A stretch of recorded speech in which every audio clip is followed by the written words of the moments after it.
T20 world cup کے پہلے semi final میں پاکستان نے نیوزی لینڈ کو شکست دے کر فائنل میں کوالیفائی کر لیا۔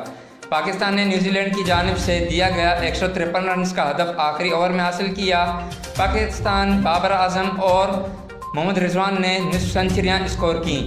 سڈنی کرکٹر گراؤنڈ میں نیوزی لینڈ کے کپتان کین ولیمسن نے ٹاس جیت کر بیٹنگ کا فیصلہ کیا اور مقررہ 20 اوورز میں 152 رنز بنائے۔